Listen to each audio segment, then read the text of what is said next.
नमस्कार विद्यार्थी मित्रांनो, मी अनुप नागपुरे आणि तुमचं स्वागत करतोय आपल्या या यूट्यूब चॅनलला. आजचा जो विषय आहे तो आहे जिओ टेक्निकल इंजिनिअरिंग आणि तुमच्या येणाऱ्या पीएमसी एक्झामसाठी हा अतिशय महत्त्वाचा पार्ट आहे. आजच्या सुद्धा व्हिडिओमध्ये आपण 25 क्वेश्चन घेणार आहोत आणि शक्यतोवर हे सगळे 25 क्वेश्चन तुम्हाला प्रॉपरली व्यवस्थित लक्षात ठेवायचे किंवा करून घ्यायचे आहेत. कारण सगळेच क्वेश्चन मित्रांनो हे आधीच्या पेपरमध्ये किंवा बऱ्याचशा एक्झाममध्ये विचारलेले आहे आणि तुम्हालाही माहित आहे की जिओटेक हा खूप महत्त्वाचा विषय आहे किंवा खूप महत्त्वाचा पार्ट आहे. कारण काय तर बरेचसे क्वेश्चन तुम्हाला या पेपरमध्ये बघायला मिळतील. फक्त लक्षात ठेवा, जर का यामधले मिनिमम दोन जरी क्वेश्चन रिपीट झाले तर तुमचा जो काही फायदा आहे या व्हिडिओमधनं 100% होईल. व्यवस्थित लक्षात घ्या. आणि मी तर तुम्हाला आधी सांगितलंय की जसं की या व्हिडिओजवर फार जास्त काही तुम्हाला भर द्यायचं नाही, याच्या नोट्स घ्या वगैरे असं काही नाही. फक्त तुमच्या डोळ्यासमोर ठेवून एकदा व्यवस्थित याला बघून घ्या आणि यामधनं गो थ्रू करा. It is more than sufficient. Okay, त्यामुळे व्यवस्थित समजून घ्या, व्यवस्थित करून घ्या आणि आजचे जे 25 क्वेश्चन आहे ते व्यवस्थित करा, जेणेकरून जर का यातला 2 जरी क्वेश्चन आले तर 4 मार्क्स तुमचे या 30 मिनिटात तयार होतील.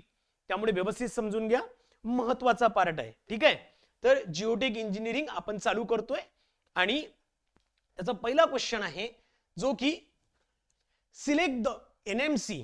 जेईला विचारलेला प्रश्न आहे 2025 चा, म्हणजे लेटेस्ट आहे. बघा, लेटेस्ट आहे. काय म्हणतात? Select the option that is correct regarding the following two statements labelled assertion A and reason R. काय असर्शन काय आहे? Greater the liquid limit of soil greater is a compressibility. आणि आर रिझन काय सांगतंय? The shear strength of all soil at a liquid limit is nearly 0, 2.7 kilonewton per metre स्क्वेअरवर. Okay, बघा याच्या condition काय. पहिल्यांदा तर आपण असर्शन आणि रिझन समजून घेऊ काय सांगतं.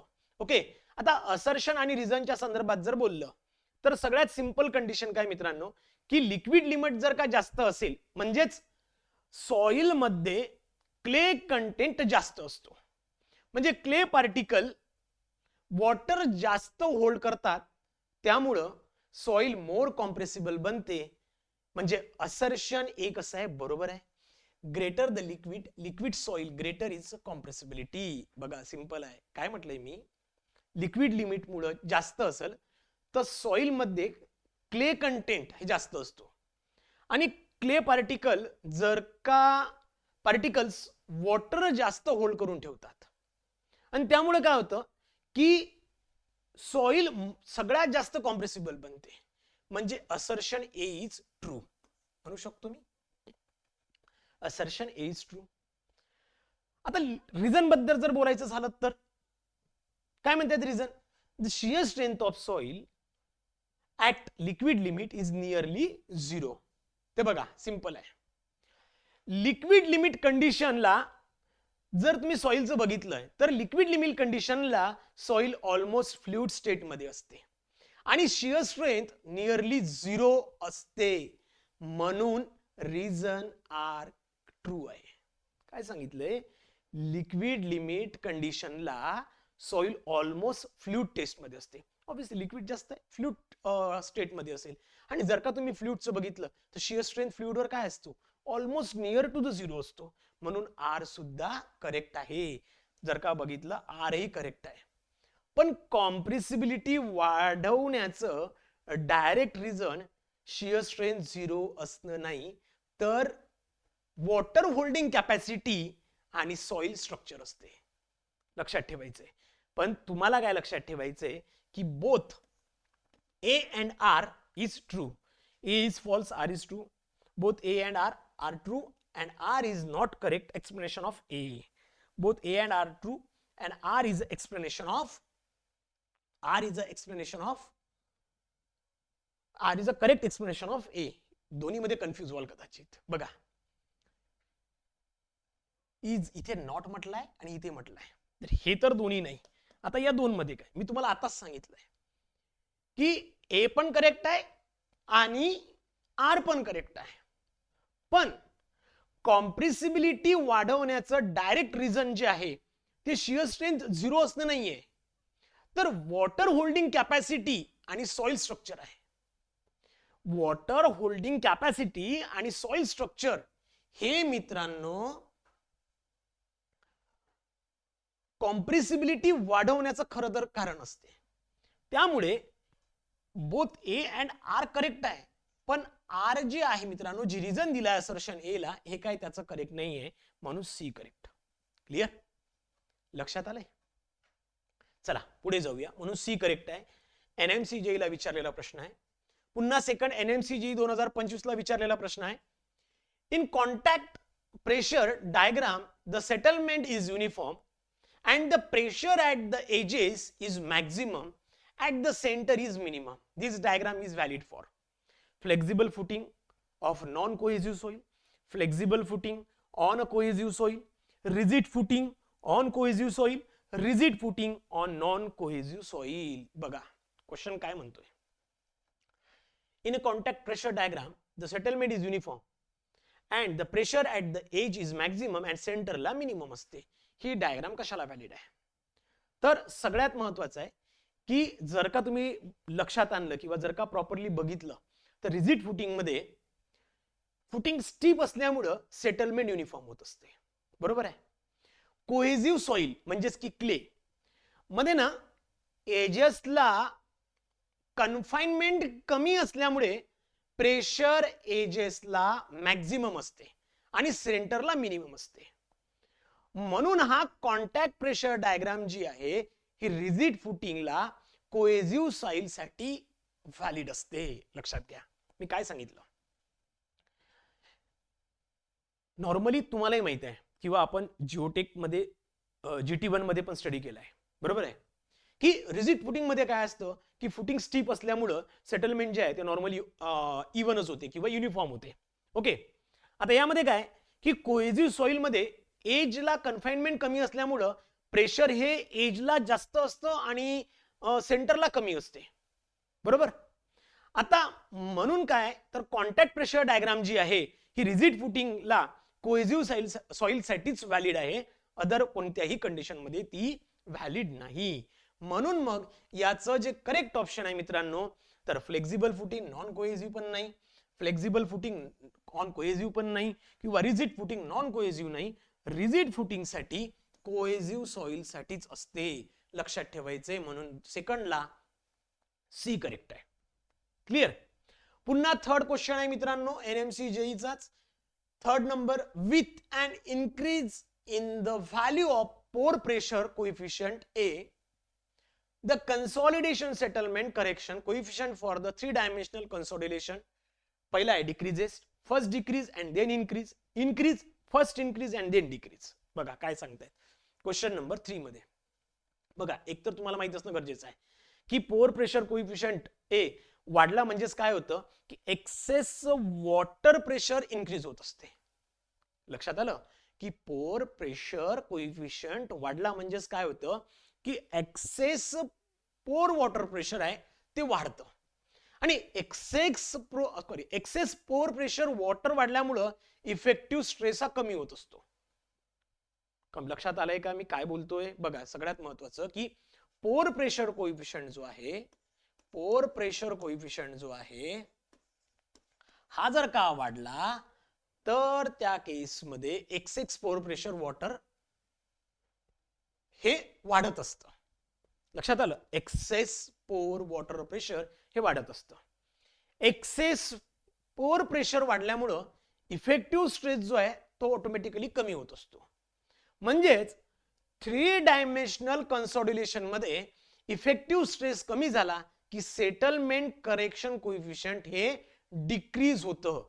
लक्षात घ्या 3 डायमेन्शनल कन्सोलिडेशन मध्ये इफेक्टिव्ह स्ट्रेस हे कमी होत असते किंवा डिक्रीज होते. म्हणून सेटलमेंट जे असेल किंवा सेटलमेंट करेक्शन कोएफिशिएंट आहे ते कमी होत असते किंवा डिक्रीज होत असते. म्हणून ऑप्शन ए हा करेक्ट आहे. बघा थोडे टफ आहे किंवा कॉम्प्लिकेटेड आहे पण तुम्हाला लक्षात ठेवायचे आहे आणि विचारलेले आहे, लेटेस्ट आहे. असं नाही की खूप दूरची आहे. क्लिअर. नेक्स्ट फोर्थ काय सांगतो, a soil composed of a loose granular graded material which can be scored off with the same ease with where it is deposited is known as a soil composed of a loose granular graded material which can be scored off with the same ease with where it is deposited is known as. WCD 2024 चा question आहे. Okay, WCD 2024 चा question आहे. बघा काय होतं की suppose loose granular जे काही ग्रेडेड मटेरियल आहे, जे जितक्या इझिली डिपॉझिट होते तितक्याच इझिली स्कोर सुद्धा होते, आणि अशा सॉइलला काय म्हणतात, इनकोहेरंट अलुवियल सॉइल म्हणत असते. ओके, जे की रिव्हर ऍक्शन मुळे तयार होत असते. जी रिव्हर ऍक्शन आहे त्याच्यामुळे अशा पद्धतीच्या इनकोहरंट अलुवियल सॉइल जी आहे ती तयार होते किंवा निर्माण होते. म्हणून याचं करेक्ट ऑप्शन आहे इनकोहरंट अलुवियल सॉइल. क्लिअर. WCD 2024 ला बी बरोबर आहे, लक्षात घ्या, तुम्हाला माहिती असायला पाहिजे. नाव WCD 2024 चा पुन्हा एक क्वेश्चन आहे मित्रांनो. For slope of soil mass to remain stable sliding force is equal to. For slope of soil mass to remain stable sliding force is equal to. बघा, स्लोप स्टॅबिलिटी मध्ये जवळपास तुम्हाला माहित असेल की फॅक्टर ऑफ सेफ्टीची कंडिशन काय. Factor of safety is equals to काय असतो की resisting force divided by sliding force, किंवा FOS is the ratio of sliding force to resisting force to the sliding force असतो. बरोबर आहे. म्हणजेच काय, बघा इथे लिहून देतो हवं तर, फॅक्टर ऑफ सेफ्टी म्हणजे काय असतो की resisting force to the sliding force. लक्षात घ्या, resisting force to the sliding force. म्हणजे याचाच अर्थ काय झाला, sliding force is equals to resisting force divided by factor of safety. आणि यांनी काय म्हटलंय की बघा सिंपल आहे, म्हणजेच फॅक्टर ऑफ सेफ्टीला जर का तुम्ही बघितलं तर resisting force to the factor of safety, आणि त्यांनी तेच विचारलं होतं की sliding force is equal to काय होते. जर का slope of mass m to remain the stable जर का राहत असेल तर sliding force is equals to काय, मी sliding force is equals to इकडे आणतो, म्हणजे resisting force to the factor of safety. Clear. WCD 2024 चा प्रश्न आहे मित्रांनो. नेक्स्ट क्वेश्चन नंबर 6 थोडा मोठा आहे पण व्यवस्थित समजून घ्या. Identify whether the following statement with respect to the soil slope and their फलार्ट आर करेक्ट और इनकरेक्ट. बघा स्टेटमेंट हे काय सांगतो, if slope represent the boundary surface of a semi-infinite soil mass and the properties of soil for all identical depth below the surface are constant, it is called as infinite slope. Clear. Second, statement B काय सांगतो, seepage forces within the sad mass may cause failure of slope. WCD 2024 चा question आहे. हा third question आपण बघतोय WCD ला विचारलेला. हा होता पहिला, दुसरा आणि हा आहे मित्रांनो तिसरा. बघा दोन्ही स्टेटमेंट व्यवस्थित समजून घ्या. सेमी इन्फायनाइट सॉइल मास ज्यामध्ये डेप्थ सोबत सॉइल प्रॉपर्टीज कॉन्स्टंट असतात त्याला इन्फायनाइट स्लोप म्हणत असते. बरोबर आहे. मी काय म्हटलं की सेमी इन्फायनाइट सॉइल मास ज्यामध्ये डेप्थ सोबत सॉइल प्रॉपर्टीज कॉन्स्टंट असतात त्यालाच इन्फायनाइट स्लोप म्हणतात. याच्यावरनं काय, slope represent the boundary surface semi infinite soil mass and the properties of soil for all identical depth below the surface are constant. म्हणजे statement A जे आहे ते कसं आहे, ट्रू आहे. बरोबर आहे. स्टेटमेंट बी बद्दल जर का बोलायचं झालं, बरोबर, स्टेटमेंट बी काय सांगतं, seepage forces within the sand mass may causes the failure of slope. Statement B काय सांगतं, स्लोप मध्ये जर का सीपेज फोर्स डेव्हलप होत असेल तर पोर प्रेशर वाढतो आणि फेल्युअर होण्याचे चान्सेस असतात. काय, स्लोप मध्ये जर का सीपेज फोर्स डेव्हलप झाला असेल तर पोर प्रेशर जे आहे ते वाढतं आणि त्यामुळे काय होतं की फेल्युअर चान्सेस जास्त असतात. म्हणजेच काय, seepage force with in the sand mass may causes failure of slope. Seepage मध्ये किंवा स्लोप मध्ये जर का सिपेज असेल त्यामुळे काय होतं की पोर प्रेशर वाढते आणि त्याच्याचमुळे काय होतं फेल्युअर ऑफ चान्सेस असतात किंवा फेल्युअर ऑफ स्लोप होऊ शकतो. त्यामुळे स्टेटमेंट बी सुद्धा करेक्ट आहे. Both statement A and B are true. H correct येतो इथं. क्लिअर? सरळ सरळ ऑप्शन ए करेक्ट येणार. नेक्स्ट WCDचा चौथा क्वेश्चन 7 नंबरचा प्रॉपर लक्षात घ्या. A cohesionless soil slope is most susceptible to failure due to बघा cohesionless soil is most susceptible to failure due to cohesionless soil चा स्लोप जो आहे तो का बरं होतो मोस्टली. बघा ऑप्शन्स काय काय दिलाय. Increase in shear strength of the soil, increase in the overall slope angle, decrease in pore water pressure within the slope, presence of drop rooted vegetation on the slope. लक्षात घ्या. तर तुम्हालाही माहित आहे बघा increase in shear strength of the soil हे काय perfect option नाहीये. सेकंड बघू किंवा drop rooted vegetation on the ground हे पण चुकीचंच आहे. बरोबर. याच्यामुळे फेल्युअर चान्सेस नाही आहेत. Decrease in pore water pressure within the slope पण नाहीये. बी हे ऑप्शन करेक्ट आहे. का बरं? तर तुम्हालाही माहिती आहे की कोहेजनलेस सॉइल मध्ये कोहेजन नसतेच. कोहेजनलेस सॉइल म्हणजे सँड मध्ये कोहेजन नसते. म्हणजे स्लोप अँगल वाढला तर ड्रायव्हिंग फोर्स जो असतो तो वाढत असतो आणि रेझिस्टिंग फोर्स हा त्याच सोबत किंवा त्याच्याच बरोबरीत ड्रायव्हिंग फोर्सच्याच बरोबरीत हा रेझिस्टिंग फोर्स सुद्धा वाढत असतो. रेझिस्टिंग फोर्स कमी होतो. सॉरी, ड्रायव्हिंग फोर्स वाढतो. ड्रायव्हिंग फोर्स वाढतो आणि रेझिस्टिंग फोर्स कमी होतो. रेझिस्टिंग फोर्स कमी होत असते म्हणून कोहेजनलेस स्लोप फेल्युअर हा वाढतो किंवा कोहेजनलेस फेल्युअर स्लोप फेल्युअर साठी इन्क्रीज इन स्लोप अँगल सर्वात क्रिटिकल असते. बघा म्हणून option B increase in the overall slope angle. म्हणून स्लोप अँगल हा अशा केसमध्ये किंवा कोहेजनलेस सॉइलच्या स्लोप साठी फेल्युअर चान्सेस जास्त तयार करतो. क्लिअर? नेक्स्ट WCD 2024 ला विचारलाय. लातूर MNC 2024 ला विचारलाय. Which of the following is not field tool use for the volume studies.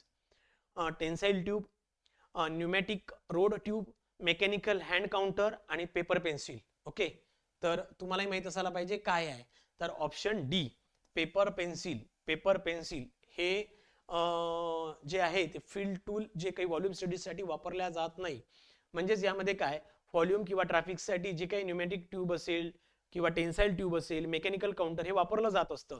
पण पेपर पेन्सिल हे फील्ड टूल नाही तर ते फक्त एक रेकॉर्डिंग किंवा तो डाटा मेंटेन करण्यासाठी किंवा लिहिण्यासाठी वापरला जातो किंवा त्याच्यापेक्षा जास्त त्याचा कोणताही यूज नाही. क्लिअर? म्हणून डी करेक्ट. बघा दोनदा विचारलाय.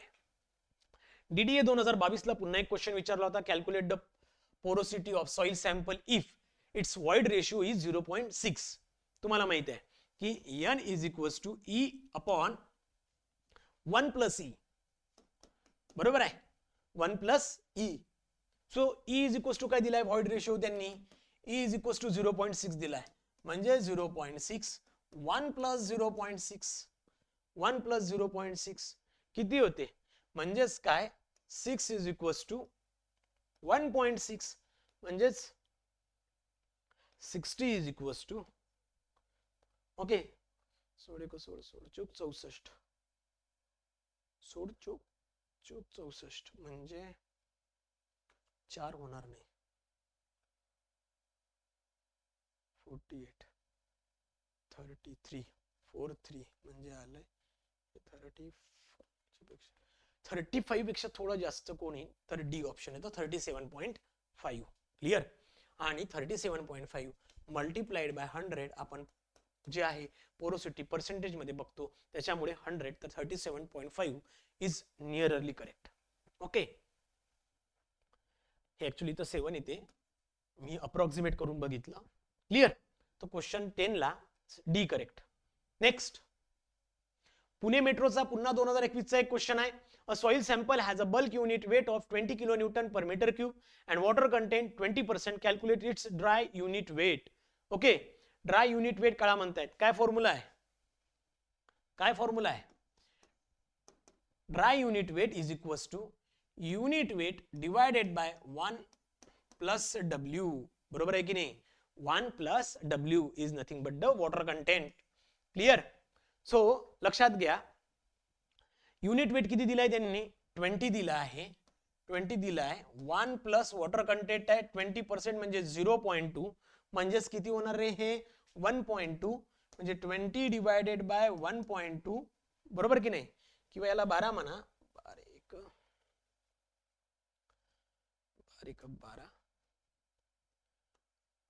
12 सकम 72, 12 सकम 72 12 सकम 72 म्हणजे 6.6666 येते, बरोबर आहे की नाही? 16.667 किलो न्यूटन, म्हणजे option A correct. Option A correct, बरोबर? लक्षात घ्या. चलो नेक्स्ट. क्लियर?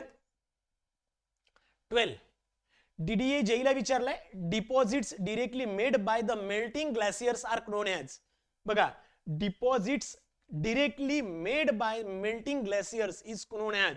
ग्लासियर मेल्ट होऊन डिरेक्टली डिपॉझिट सॉइलला काय म्हणतात? टिल म्हणतात. काय म्हणतात? टिल म्हणतात. ट्रान्सपोर्टेशन काय इन्व्हॉल्ड असते त्यामध्ये. जे काही ट्रान्सपोर्टेशन प्रोसेस आहे, जे काही ग्लासियर मेल्ट होते, त्यालाच काय म्हणतात? टिल म्हणतात. त्याच्यामुळे लक्षात ठेवायचंय. ओके, उलट फुलट झालाय. ठीक आहे. सो डीडीए जेईला विचारलंय, till is nothing but the deposits directly made by the melting glaciers, and this is nothing but the till. Okay, next 13 number काय सांगतो? डीएसएसबी जेईला विचारलाय, pycnometer method is more suitable in deciding the water content of silt, gravel, soil की clay. Okay, बघा, चार पैकी कोणासाठी त्यांनी काय म्हटलंय? More suitable. मोर सुटेबल हा शब्द वापरलाय. आणि का बरं हे तुम्हाला माहित असणं गरजेचं आहे. तर पिकनोमीटर मेथड जे आहे हे fine grain soil specially clay साठी वॉटर कंटेंट डिटरमाइन करण्यासाठी मोस्ट सुटेबल असते. जसं की तुम्हाला माहित आहे की क्ले सॉइल मध्ये पार्टिकल खूप फाईन असते आणि वॉटर खूप चांगल्या पद्धतीने पकडून ठेवण्याची कॅपॅसिटी त्यामध्ये असते. त्याच्याचमुळे सिंपल आहे की जो क्ले आहे ही मोर सुटेबल मेथड आहे. म्हणून pycnometer method is more suitable deciding the water content of clay. लक्षात आलं? सो DSSB जेई 2022 चा प्रश्न आहे, व्यवस्थित लक्षात ठेवायचं आहे. नेक्स्ट क्वेश्चन नंबर 14 काय सांगतो बघा. Soils resulting from disintegration of rock and still may stay at the place of formation are known as. त्यालाच काय म्हणतात बघा? त्याला काय म्हणतात? ड्रिफ्ट म्हणतात, अल्युअल सॉइल म्हणतात, रेसिड्युअल सॉइल म्हणतात की कोल्युअल सॉइल म्हणतात. बघा, ज्या वेळेला रॉक डिसइंटिग्रेट होऊन सॉइल जिथं तयार होते तिथंच राहते. जर का रॉक डिसइंटिग्रेट होते तर जी सॉइल तयार होते त्याच्यापासून ती जिथल्या तिथेच राहते आणि त्यालाच म्हणतात रेसिड्युअल सॉइल. काय म्हणतात? Residual soil. लक्षात ठेवायचंय. क्लिअर? बघा, DSSB जेई 2022 चा क्वेश्चन आहे, त्यामुळे व्यवस्थित लक्षात ठेवा. DFCCIL 2021 चा क्वेश्चन आहे. The soil particle of size about are most prone to frost heave. बघा काय म्हणतात, जे काही फ्रोस्ट ह्यू साठी जी काही सील्ड साइज पार्टिकल असते मित्रांनो, ही नॉर्मली किती असते? तर अशी साइज हवी असते जी सगळ्यात व्हल्नरेबल असते. कारण कॅपिलॅरिटी जी राईज आहे ती त्या केसमध्ये मॅक्झिमम असते. आणि ही जी साइज पार्टिकल आहे ही 0.02 mm असतं. ओके, हे mm आहे, इथे साइन सगळं 0.02 mm आहे. लक्षात ठेवायची. 0.02 mm डोक्यात फिट करून ठेवा. लक्षात ठेवा की soil particle size about the 0.02 mm are most prone to frost the heave. Clear? Next 16 पुन्हा DSSB जेईचा soil is considered as 2 phase system, 3 phase system, single phase की नो फेज. ओके, तर क्वेश्चन काय आहे की सॉइल किती phase आहे. तुम्हालाही माहिती आहे की 3 फेज आहे. सॉलिड, वॉटर आणि एअर, म्हणून त्याला 3 फेज म्हणतात. बघा, सॉलिड आहे, त्यामध्ये वॉटर आहे आणि एअर आहे, म्हणून त्याला किती 3 फेज सिस्टम म्हणून ओळखलं जातं किंवा आपण 3 फेज सिस्टम आहे असं बोलतो. नेक्स्ट, DSSSB येईचा क्वेश्चन आहे मित्रांनो. आतापर्यंत जेई होतं, आता येईचा प्रश्न आहे 2021चा. काय म्हणतायत?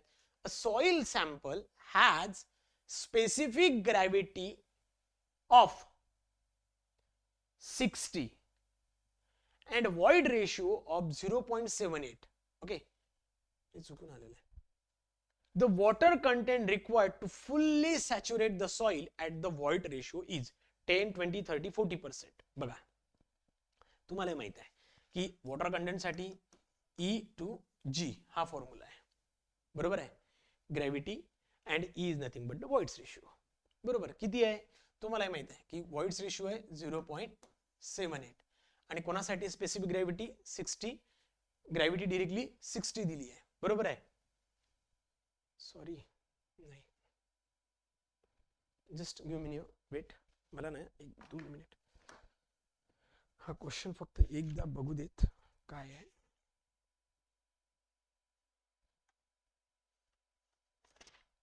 सॉरी, 0.6 नाही आहे ही ना, इट्स 2.6 आहे. 2.6 आहे. So it is about the 2.6. So 0.78 divided by 2.6. Simple करा आता कॅल्क्युलेशन किती होते तर. ओके, हे 78 आहे आणि हे 26 आहे, बरोबर की नाही. 25 25 75 26 त्रिक 78, ते डायरेक्ट 3 येते, बरोबर आहे की नाही. म्हणजेच 3. So it is about the 30%. So it is about the 30%. Clear? Yes or no? लक्षात येत आहे? चला नेक्स्ट पुढे जाऊ. 18 काय सांगतो? Same. A saturated soil sample has a water content 40%. Okay, बघा वॉटर कंटेंट किती आहे 40%, म्हणजे W ची value 40%. Specific gravity of solids is 2.6. G is equals to 2.65. Then voids ratio पुन्हा E is equals to काय? E is equals to काय? बरोबर आहे. आता बघा आपल्याला E is equals to पाहिजे, म्हणजे हा काय होणार W into G. सो हा होणार W into G. So W आहे 0.04, सॉरी 0.4 मल्टिप्लाइड बाय 2.65. क्लियर? करा कॅल्क्युलेशन. हा 4च आहे समजून घ्या. 5 20 265 मल्टिप्लाइड बाय 4. 5 20 2 6 24 26 2 8 10 2 आणि 3 1.06. 1.06. So it is about the 1.06. Clear? 18. 19 same DSSSB JEE चा प्रश्न आहे 2022. काय सांगतं? A critical hydraulic gradient is saturated. Critical hydraulic gradient in a saturated sand with void ratio E आहे 0.9 आणि specific gravity of solid 2.65. Critical hydraulic saturated sand with void ratio and specific gravity solid is. बघा हे 2.65 is. बघा critical hydraulic gradient पाहिजे. काय पाहिजे? Critical hydraulic gradient पाहिजे. Okay, काय फॉर्म्युला असते आयसी साठी? आयसी साठी काय फॉर्म्युला आहे? Okay, so G minus 1 upon G minus 1 upon 1 plus E. लक्षात ठेवायचं आहे. G minus 1 upon 1 plus E. Clear? किती होते? बघा G आहे 2.65 minus 1, 1 plus e, so 1 plus 0.9 हा होणार 1.65 डिवायडेड बाय 1.9. बघा आन्सर लक्षात घ्या. आता आन्सर पण बघा, ही खालची व्हॅल्यू मोठी आहे म्हणजे 0 पेक्षा कमी आन्सर येणार, म्हणजे हे तर येणारच नाही 2, बरोबर आहे. आणि 0.53 का बरं येणार नाही, कारण की याच्या हाफ असायला पाहिजे होतं, तर एवढी नाहीये, म्हणून 0.87 is the correct answer. Clear? Yes or no? It is the correct answer 0.87. Next पुन्हा DSSSB जेईचा प्रश्न आहे. The 3 example of soil transported form by wind, मार, ड्रिफ्ट, लुईज, टॉलुस. बघा टॉल्स, बघा की विंड जे डिपॉझिट होते त्याचं बेस्ट एक्झाम्पल आहे लॉईज. कारण की फाईन सिल पार्टिकल असू दे किंवा हायली पोरस सॉइल असू दे, ओके, हे सॉइल ट्रान्सपोर्ट किंवा फॉर्म जे काही विंड न होते त्याचं बेस्ट एक्झाम्पल आहे लॉईस. क्लियर? नेक्स्ट पुन्हा DSSB जेईचा प्रश्न आहे. Determine the value of critical hydraulic gradient. पुन्हा क्रिटिकल हायड्रोलिक ग्रेडियंटचं पाहिजे for a loose deposited soil having a voids ratio. त्यांनी ई दिलेला आहे 0.67 आणि स्पेसिफिक ग्रॅव्हिटी जी दिलेला आहे 2.67. 2.67 बरोबर की नाही? आत्ताच आपला एक प्रश्न झाला होता की काय होतं, IC is equals to G minus 1 आणि 1 plus E. So G gravity minus 1 आणि 1 प्लस 1 प्लस वॉइड्स रेशो काय होणार? जी किती आहे रे? 2.67 मायनस 1 आणि 1 प्लस 0.67 किती होणार? 27. हा होणार 1.67 divided by 1.67. It is nothing but the 1. Clear? So option D is correct. Option D हा करेक्ट आहे. Clear? Next 22. A soil has a bulk density of 22 kilonewton per meter cube. बघा काय म्हणतात, बल्क डेन्सिटी म्हणजेच gamma दिलेला आहे 22 kilonewton per meter cube. And water content 10%. किती? W is equals to किती दिलाय? 10%. The dry density of soil is, dry density gamma D पाहिजे, बरोबर आहे. So we know that gamma D is equals to काय असतो रे? हे फॉर्म्युला आधी पण झालेला आहे किंवा सिमिलर न्यूमेरिकल आधी पण झालेला आहे, बरोबर आहे. लक्षात ठेवायचे gamma upon 1 plus water content. किती आहे आपल्याकडे गॅमा? आपल्याकडे जो गॅमा दिलाय तो दिलाय 22 आणि वॉटर कंटेंट आहे 1 आणि ते आहे 10%, म्हणजे हा झालाय 0.1, म्हणजेच किती टोटल? 1.1, बरोबर की नाही?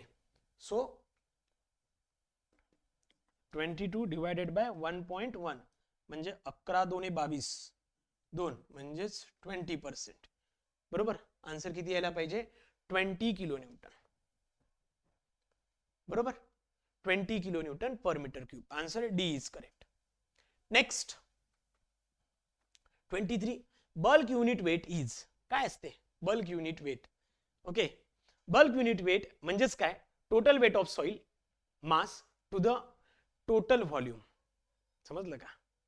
Total weight of soil mass to the total volume. So bulk unit weight काय म्हटलंय मी? लक्षात घ्या, total weight of soil mass to the total volume. D बघा, total weight of soil mass per unit its total volume. Clear? Definitions आहे, already आपण study केलेली आहे जिओटेक 1 मध्येच. क्लियर? नेक्स्ट 24 काय सांगतो मित्रांनो? Work out theoretical maximum dry density for a soil sample having a specific gravity of 2.7. G भेटलाय 2.7 and optimum moisture content is 19%. किती? 19%. ऑप्टिमम मॉइश्चर कंटेंट OMC दिलाय. ऑप्टिमम मॉइश्चर कंटेंट किती? 19%. Clear?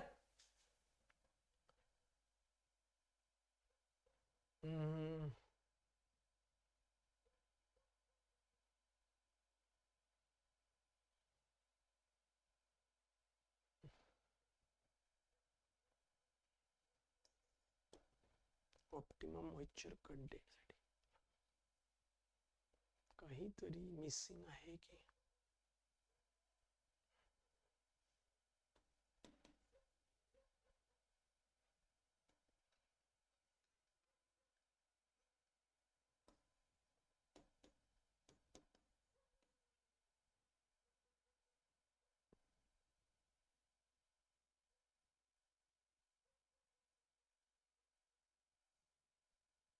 एक 2 minute मला वेळ द्या.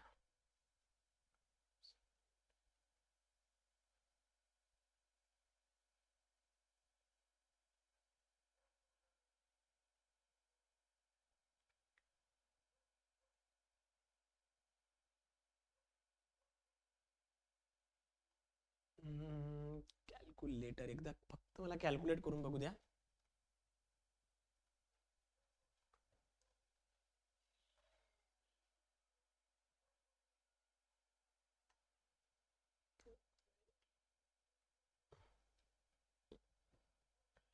ते आहे 2.7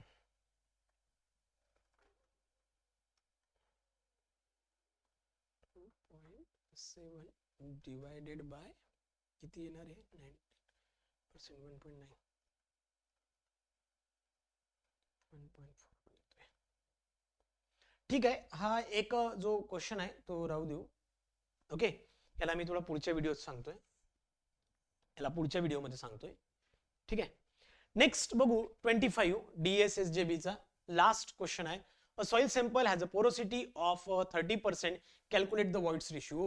बघा त्यांनी n दिलेला आहे, किती दिलाय 30% म्हणजेच 0.3 आणि त्यांनी voids ratio काढायला विचारलाय. सो E इज इक्वल्स टू काय असतो n upon 1 minus of n म्हणजेच काय 0.3 डिवायडेड बाय 1 मायनस 0.3. बघा आन्सर किती येतं.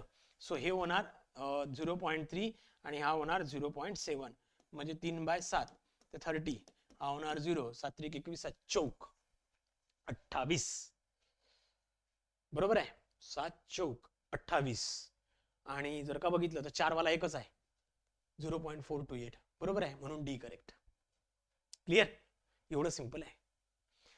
तर मित्रांनो थांबूया आपण आजच्यासाठी. पुढच्या व्हिडिओ आपण घेणार आहोत तो नवीन टॉपिकचा असेल. त्यामध्ये पुन्हा व्यवस्थित पद्धतीने आपण नवीन टॉपिक घेऊन किंवा नवीन सब्जेक्ट घेऊन येणार आहोत, जेणेकरून तुम्हाला येणाऱ्या तुमच्या PMC एक्झाम मध्ये त्याचा बराचसा फायदा होईल. थांबतोय, भेटूया आपल्या पुढच्या व्हिडिओमध्ये. तोपर्यंत धन्यवाद.